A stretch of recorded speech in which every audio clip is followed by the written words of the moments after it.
Lockdown తో ఇబ్బందులు పడుతున్న నిరుపేదలకు అండగా నిలిచారు శంషాబాద్ మండలం పెద్దతుప్పర బీజేపీ నేతలు.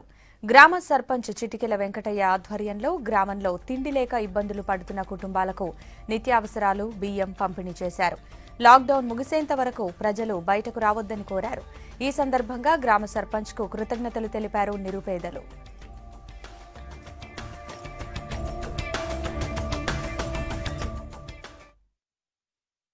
ప్రధానమంత్రి నరేంద్ర మోడీ గారు, అదేవిధంగా ఈ రాష్ట్ర ముఖ్యమంత్రి కేసీఆర్ గారు ఇరువురు కలిసి ఇచ్చిన పిలుపు మేరకు మా గ్రామంలో బీద వాళ్లకు కనీస వసతులు కల్పించే ఉద్దేశంతో ఇక్కడ గ్రామస్తులు, గ్రామ పంచాయతీ, గ్రామ పెద్దలు, వార్డు సభ్యులు, నాతోటి పెద్దలందరూ కూడా కలిసి మరి తలా ఒక పని నిబద్ధత అప్పచెప్పుకొని తలా కొంత ఎవరికి చేతనైనంత వాళ్ళు ఆర్థిక సాయం ఒకతాన వేసుకొని మరి గ్రామం అంతా కూడా 800 కిలోలు నూనె వంచడం జరిగింది.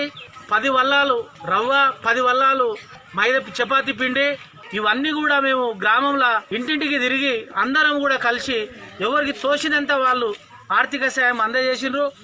మేము గ్రామస్తులందరికీ కూడా మరి నిరుపేదలకు ఖచ్చితంగా అందరికీ సుమారు ఒక 1000 మందికి మేము ఇవ్వడం జరిగింది. నరేంద్ర మోడీ పిలుపు మేరకు మా గ్రామంలో అందరూ కూడా గరీబులందరూ గుర్తించి వాళ్ళకి ఇబ్బందులు ఉన్నాయి కాబట్టి అందరం కలిసి తలా ఇంత వేసుకొని ఈ యొక్క గ్రామంలో మన వంతు సాయం చేయాలని చెప్పి నరేంద్ర మోడీ పిలుపు మేరకు మన వంతు సాయం చేయాలని చెప్పి కూరగాయలు, మన పప్పులు, ఉప్పులు, పిండి, చపాతీ పిండి, గుడ్లు అన్ని కూడా చేసి ప్యాకింగ్ రూపకంగా ప్రతి గ్రామం లోపల అందరికి కూడా సప్లై చేయడం జరిగింది. మాకు ఇలా రోజు కోడిగుడ్లు ఇచ్చిర్రు, చింతపండు ఇచ్చిర్రు, మంచినూనె ఇచ్చిర్రు, పప్పు ఇచ్చిర్రు, టమాటాలు ఇచ్చిర్రు, ఆలుగడ్డ, గోధుమ అన్ని ఇచ్చిర్రు.